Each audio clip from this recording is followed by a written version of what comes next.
Most men fail with women. It's not because they're shy, it's not because they're broke, and it's not because they're even unattractive. It's actually because they have false beliefs. They have huge misconceptions when it comes to approaching women. And those beliefs are sabotaging and holding them back from really getting the dating life they've always wanted. So in this video, I want to lay out the 7 misconceptions that I've seen after coaching 1,000+ men and going through this journey over the last decade. These are constant misconceptions I see that men have when it comes to approaching women. So by the end of this video, we will shatter whatever limiting beliefs you have, the negative mindsets, the false beliefs that you currently have that are preventing you from getting to the next levels needed to have success when it comes to women and dating. And if you've been watching the content, but your confidence level and your dating life has not changed, click the link in the description for an opportunity to work with me directly inside of my coaching programs so you can fast track your results. So let's get into misconception number 1, which typically happens right after the initial approach, which is the idea that if a woman gives a very short or even one-word answer, she's not interested, which is not necessarily the case. See, most guys, when they go up and approach, I think they have a misconception around what the woman is actually going to respond with. Just because you went up to a woman and started an interaction, you either gave her a compliment or asked her a question or made some sort of observation, you're not going to get much of a response initially, even with women that are open-minded and possibly even attracted to you. Most women will not just stop whatever they're doing and say, "Oh my God, thank you so much. I know, right? That's so crazy. Wait, what's your name? You're really attractive, by the way. Can I get your phone number?" No, that is not the case. From my experience, when you open or approach a woman, you're going to get a very short answer. Sometimes that may even be a one-word answer. That does not mean that the interaction is over. That does not mean you need to start panicking and getting in your head, "Oh my God, she only said this. Is this a rejection? This is awkward. I need to get out of here." No, the opener just got a response. You need to switch your mindset around this and start to understand that the opener will just get a tiny acknowledgement, and it is then back on you to display confidence, calmness, and a good vibe and energy to continue on the conversation. And understand that it will take a little bit of time for a stranger to assess the person that they're interacting with, to evaluate, is this person safe? Am I getting a good vibe or energy off of this person? Do I feel safe? Can I be relaxed? Do I want to even interact in this situation, or do I want to eject? That takes a couple of seconds sometimes. So even if you approach the right way, even if you have a good delivery, understand that people are going about their day to day. They're in their own headspace. And I can even speak from experience with this, because when I first started going up and approaching women, I was so nervous, so in my head, that when girls started to respond to me with a very neutral, one word or even really short, unenthusiastic answer initially, I would get really in my head. It would really require a very positive response from a woman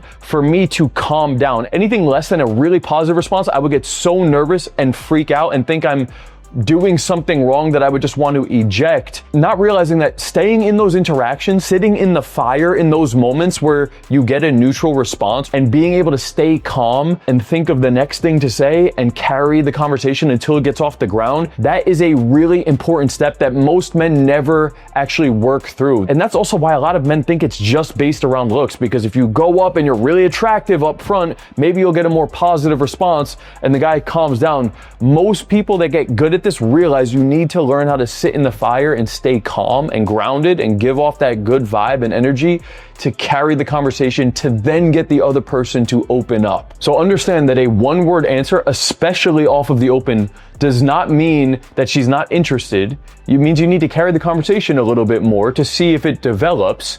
And also, it definitely does not mean that you're unattractive, which brings us into misconception number 2. The idea that if you get rejected, you must be ugly or unattractive. And this is something I see with a lot of guys that are initially starting out with cold approach. Understand that a stranger's willingness to respond to you is not just based off of facial symmetry. It has a lot to do with your energy, your tonality, your delivery, the distance you're at. Yes, your physical appearance does play a part in that evaluation, but it is so much more elements other than the fact that you're either attractive or ugly based off of the person's response. This misconception is what causes a lot of men to not stay consistent with the process long enough to get results. If they go out on any one day and they approach women, maybe once or twice they actually have some success, but at some point they inevitably hit this dry spell or this longer streak where they get rejection after rejection after rejection, and they identify with the rejections. Their core identity is based off of how this person responds to them, which is also, by the way, a split-second decision. Like, they approach, the woman looks at you for 1-2 seconds and rejects you, and then you tie in your whole identity and appearance and persona as a man to that person's 1-second evaluation of you, which is crazy, and that's ultimately going to lead you to give up on making approaches. There have been countless times where I've gotten rejected back to back to back. There's even videos on my channel where I've shown you me getting rejected back to back, like in a matter of 10 seconds or 20 seconds. It happens. It's normal. It by no means has anything to do with my appearance or how attractive I am as a man. There are a percentage of women that are simply emotionally unavailable and have no desire to talk to you. And that is totally fine. And I also want to hammer on this point because I have had hundreds of clients that I have worked with, and in a matter of weeks, I have drastically changed their success rate when it comes to approaching. If I were to take all of those hundreds of clients that have made transformations in anywhere between 1 to 4 weeks of working with me, that's typically the time frame when a client comes into my program from not approaching or not having any success with approaching to getting them to a level 3 or level 4 approach, meaning they're approaching, they're displaying intent, they're carrying a conversation, they're having longer interactions. We typically get a client success like that in the first couple of weeks. And with 98% of these clients, we haven't adjusted their appearance at all. At all, like zero physical altercation. They didn't go on some crazy diet and get jacked and do all of these things. They were the same exact person. We just worked at the skill set for a couple of weeks and changed the tonality, the voice, the things they're saying, the way they're approaching, their mindset around the whole thing, and working on those things for a matter of weeks. That's what was able to get them to actually start having conversations that could lead to dates. Now, the next part that I want to explain is that even once you realize that rejection doesn't necessarily have to do with just physical appearance, most men still never develop the skills to actually get success. And that's because of misconception number 3, which is the actual process that it takes to build this skill set. The easiest analogy to explain what this looks like is very closely related to going to the gym, using progressive overload to actually build muscle. Understand that you wouldn't go to the gym once a week or once a month if you were actually serious about putting on muscle. I've never met a guy who went to the gym once or twice for the month. He's like, Kyle, I don't know why I'm not getting jacked. I don't know what the problem is. I must not be genetically gifted in this area. That's not what the problem is. You're simply not breaking down the muscle on a consistent basis. Anytime it comes to learning something, whether it's a new trade, a new art form, if you're playing like a musical instrument, or if you're trying to learn fighting or jujitsu, or if you're trying to learn any sort of skill or craft, we as humans understand that you need to train the thing 5 or 6 times a week if you're serious about building that thing. We understand that. For some reason though, when it comes to cold approaching and actually going up to women and conversation skills, men cannot seem to grasp this idea that, hey, I actually need to go interact with 30 women this week. I actually need to go out 4 times throughout the week and go talk to 5 women. I don't know why that's so hard to grasp. And maybe it's just because of internet marketing and some of these fake gurus that position this thing that you could go learn this in 2 days, or you can go watch a digital course or read this book and then suddenly you're going to be an amazing conversationalist with women. That is bullshit.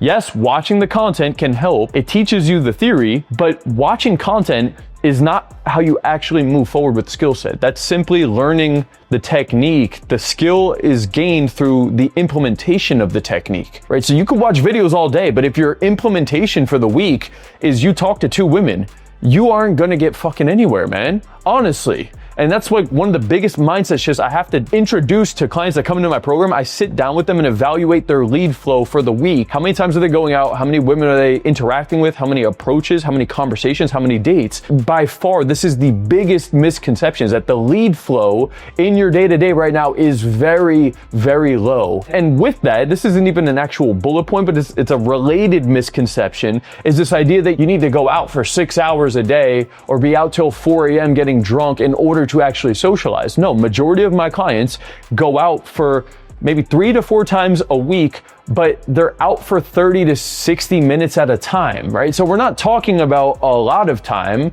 Just like at the gym, you could go to the gym for 30 to 45 minutes 3-4 times a week if you were actually working out with structure and progressive overload and breaking down the muscle and cranking up the intensity of those workouts slowly. You will gain muscle that way. That's exactly what we do with the clients. We get them out into the field. We schedule in-field coaching calls. So when you're on the call, you're out in the field while you're on a one-on-one call with the coach. And we do that multiple times throughout the week to make sure you have the accountability and the push, and we can hear you out in the field to coach you in real time. It's the highest level of accountability. Now, some of you guys might not be able to do that, but if you want to do this on your own, I would still suggest you either find a wingman in your area, or you need to go out and about during your day-to-day life to get some sort of social interaction in. You could spend an extra 15 to 30 minutes at the gym, at the grocery store. There's a bunch of places you could go, but you need to get into social interaction consistently, tracking the progress and incrementally going further and further into the structure of an interaction. That can be difficult to go about doing it by yourself, or if you have a wing in your area, you guys could be doing it as well. Or if you don't have those things, or if you really want to accelerate the progression and work with me directly to do that, the link is down below if you want to check out the coaching programs.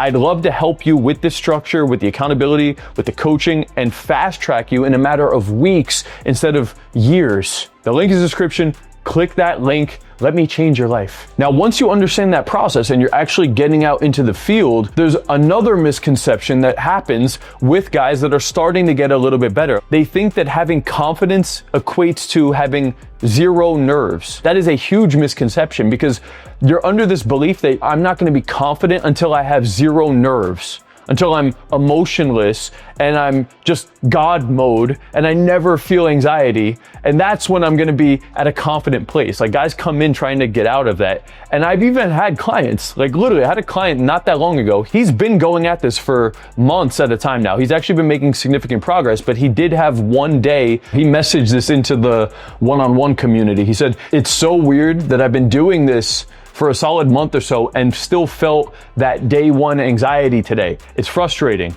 Did one direct approach and now I'm looking for my next one. I have no idea why this happened or when that confidence will build. And I even responded to him. I would argue it's not day one anxiety at all. I have distinct memories of you having so much anxiety that you didn't do any approaches at all and you ended up going home, which is actually the facts. Like, this is a client who, when he came in, he would get 1 or 2 bad responses and it would be so overwhelming in terms of anxiety that he would end up just going home and calling it a day. And I've experienced this, maybe you've even had this. You had a bad rejection, or you just got so in your head that you had like crippling anxiety and you end up just going home. It actually happened to me in like 2016 or so. On New Year's Eve, I went out in Morristown, New Jersey for the night. It was like 10 minutes before the ball drop. I got in, I did a couple laps around the club. I was just not in a good mood. The ball drop went off. Everybody was celebrating. I hung around for another like 10, 20, 30 minutes. And I spent 30, 40 minutes just walking around the club, got so in my head, felt so shitty because everybody was so happy about New Year's. And I was sober at the time too, so I wasn't even like drinking, nothing. I was just in my head. And I ended up just going home saying like, fuck this. And so I've been there too. I had already been in the journey for a little while, so I didn't think I sucked. I wasn't like, damn, when is this gonna stop? I was just aware that, hey, some days, yeah, you'll have an off day. There may even be a day where you don't approach at all, and that's okay. What I ended up telling my client though is I have distinct memories of you having so much anxiety that you just went home and didn't approach at all. Today, you actually felt that anxiety, but still did an approach afterwards. And not only that, you even just now said, still looking for more. Like, he's still out there, he's still doing more. He was just surprised that he was feeling a little bit more anxiety today. And then I told him, I said, you then said you had no idea when that self-confidence will build. It builds right now. It builds on the days that you feel the anxiety, but you're still going through the actions to get success. Don't think that in order for you to have success or for you to start building confidence, you need to get to a place where you have no nerves. In fact, a big portion of this journey, and this is why this is one of the biggest misconceptions, a big portion of this journey is gonna be you're out and you're not feeling it, or you're not in the mood, or you have anxiety around doing this next step. You do a gut check, soul search really quick, and you man the fuck up and you push through that, and Sometimes you even end up getting success anyway, and that's what leads to really big breakthroughs. It's this whole journey, and it's such a beautiful thing because it's essentially just challenging yourself. It's this inner battle with your mind, with your negative self-talk and your anxiety, and you overpower those elements anyway to still get success. And that's actually where the confidence comes from. It's knowing, man, I had all of these reasons. I was feeling so shitty. I was telling myself all these things, and none of that stopped me. That's how you actually build core confidence. And that's exactly what my client was in the process of doing. But if he didn't have the community, if he didn't have the coaching to reframe his mindset, if he didn't understand the structure or go through this process, this is somebody who I could say for sure would have given up 6 months ago when he hit a really cold streak and just wasn't feeling it, and he didn't have the accountability, he didn't have the right self-talk, he didn't have the coaching, and he ended up giving up at that point. Switch your mindset up, because everything I've said so far in this video, these are the main misconceptions that prevent you from sticking through this process long enough to actually have a really fruitful and fulfilling dating life. And speaking of confidence and having nerves and being able to approach, that actually leads me into misconception number 5, the controversial idea that just be yourself is enough. On a more simplistic level, I am not saying to not be your authentic self. What I'm saying is, I think there is a more attractive way, while still being genuine, to present your most attractive, most authentic self. The person you are right now, though,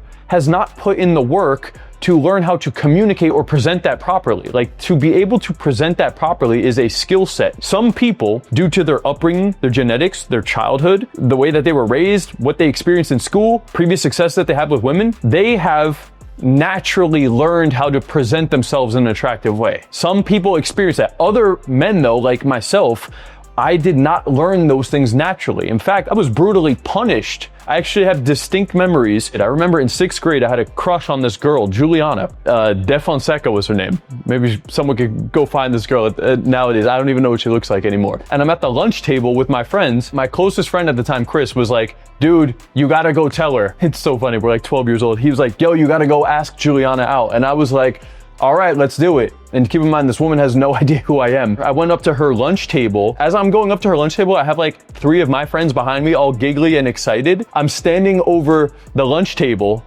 which is a crowded lunch table. I'm across from her, and I said, hey, Juliana, I just wanted to know, do you want to go out with me? And she looked at me so confused, and she was like, no. And my friends behind me were like, oh, and then we went back to my table, and I remember I just kept my head down because my eyes were so watery. I didn't want anybody to know that I was like low-key like tearing up about the experience. That's pretty impressive if you think about it. I don't know that many 12-year-olds that would even be able to do that. I was actually punished for having that confidence and making that approach. I didn't walk away thinking that was a success. I walked away from that event thinking that was a massive failure. That was extremely embarrassing. The environment not only hurt me in the moment, I now have a lingering stigma with me for the following weeks or even months about that event that happened. So that was a bad experience that happened to me.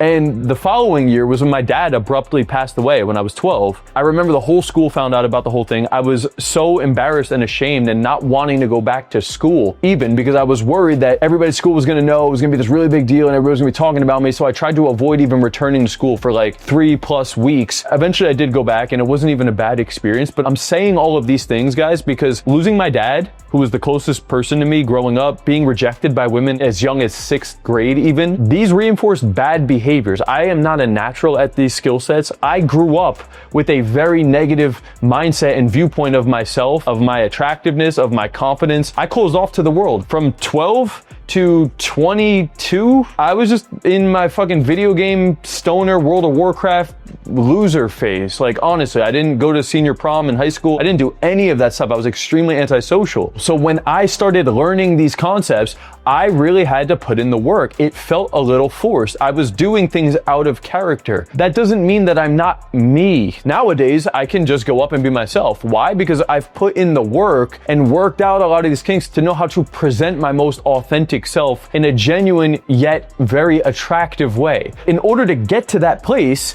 if you are somebody who's currently not confident, not a good conversationalist, and doesn't have success with women, and you want to get to here, the path to getting there is going to require you to take actions that are out of character, aka actions that are not you right now. Doesn't mean that you're not gonna be you later, it still will be you, but this idea that someone says, hey, just be yourself, or you're learning this stuff, this shit's gimmicky, that's not you, that's not the real you, you're forcing this thing. Yeah, you're forcing it. You are forcing it 100%, and that is going to lead to a massive growth phase in your life where you ultimately can become the best version of yourself, the most attractive, the most authentic, the most genuine. I can communicate and present myself way better, way more attractive than I ever could in the past when I was just being myself. Because I had all this suppression and stigma and negative beliefs about myself. I needed to go out and learn those skill sets. So this is a huge, huge point, which actually ties into misconception number 6. It's exactly linked in, which is this idea that memorizing lines makes you fake. This is even a concern of clients of mine that come into my program. They'll even say, I don't want to become so much of this like pickup dude. I don't want to be this fuck boy. I don't want to be like too smooth or come off too thirsty. It's like a guy that's talking to a fitness trainer and he's like, well, I don't want to be too jacked. I just want to put on a little bit of muscle. It's like, oh, okay, bro. Like, yeah, we're not going to get you too jacked. Don't worry. Yeah, got to make sure we avoid doing that. As if it's like so easy to even do that. Memorizing lines initially, in my opinion, it's actually kind of important, because when most men are out and they look at a woman, or the idea of going up and approaching a woman, they start playing out so many scenarios in their head. If you're thinking about approaching a girl, you're gonna start thinking about, where am I gonna take this conversation? How am I gonna make this flirty? How am I gonna ask her out? What if her boyfriend comes in? What if she rejects me? You start thinking so far ahead, you get more and more in your head, you do not even end up approaching the girl. And so I actually like the idea of memorizing lines, not for long-term use. It's like training wheels on a bike. You're not at a position yet where you can just ride the bike, but if we put the training wheels on, it will make it easier for you to actually ride the bike. And then by riding the bike with the training wheels, you'll start to get a feel for it. Then we could take the training wheels off, and then you could actually just ride the bike. It's the same thing with lines. Your current conversation structure and the things you're doing, they're not working. And in fact, you get so in your head that you won't even approach. So if we give you some simple lines, and I work with my clients to customize lines that are congruent to them. I'm not gonna give you some crazy lines that are like so out of character, it doesn't even make sense. Everybody's got their own personality, their own archetype of man, their own style of flirting, their own lingo and vernacular when it comes to speaking, right? So there's words and dialect that fit with every man. But understand that, yes, having a couple go-to lines when it comes to making the initial approach, or having some flirty phrases that you could inject into the conversation, that will get you familiar with the structure. That way you're not crippled or paralyzed at this idea of what am I gonna say or where am I gonna take this, that you don't even do the action. So yes, I actually am a very big believer in memorizing lines. And even the OG GOAT Mystery, who created all of this stuff in the late 90s and early 2000s, like that's a big part of what they teach still to this day is, hey, you gotta go out and learn 300 phrases. That's old school pickup theory, is that you should learn 300 sound bites. That way you have an entire arsenal or library of different comfort building stories and flirty lines and openers and all this stuff. I don't know if you need to go to that extent. Memorizing a whole library is gonna be difficult, but just starting out with a couple simple lines of how to approach and how to make it flirty, it really takes the guesswork out of it, and then you could put all of your mental bandwidth towards executing on the step. Just gotta do this one step. Just got to do this one step. It's what we do with the clients. We get them out in the field, we focus on one particular step, and then we give you that push in real time so you can actually execute and implement. You're not just stuck in your head. So memorizing lines, I think, is great. And honestly, if I were to throw you into a conversation right now, if we just watched you over 10 interactions, you will say the same things. Like, you don't even realize that you already have lines memorized in your database of conversation. Only problem is that they're whack fucking lines, right? Like, whatever you learned, you just learned from your own experiences, and you have those stored. That's your default vocabulary conversation talk, and it's ineffective. You might as well just learn some new stuff that's not you, but it's effective, and get comfortable with it. And then once you start running through the structures and you see how it works, now you internalize it. Now we take the training wheels off, and the concepts are just embedded into your mindset, and you can let your own personality flow out. I'm actually a firm believer in this idea of having some sort of pre-planned opener, pre-planned flirty line, and pre-planned short little interesting story that you could say in the beginning of an interaction, because conversation is pretty predictable, it's pretty repetitive. And a lot of the times, if you go up and talk to somebody, you're gonna start asking, what do you do for fun? How's your day going? Do you live here? What's your ethnicity? Those are very common questions. So why not get some rehearsed or memorized lines for these questions, because you know they're gonna come up. for sure. And that will give you some confidence to actually run the first couple minutes of a conversation, which brings me to the last point of this video, misconception number 7, the idea that if it's going well after 1 or 2 or even 3 minutes that you should get a phone number and leave. That is a huge misconception. I even see guys make this mistake in the first 15 to 30 seconds. Nothing worse than this TikTok riz where guys go up and say, hey, where'd you get that? That beautiful smile. Can I get your number? Thank you very much. Right? Like, it's dumb. But the reason that it's ineffective game, it's cool for social media. It's cool to watch these little clever openers. And honestly, I'm not even knocking the opener. Like, if the opener worked, cool, whatever. It did its job.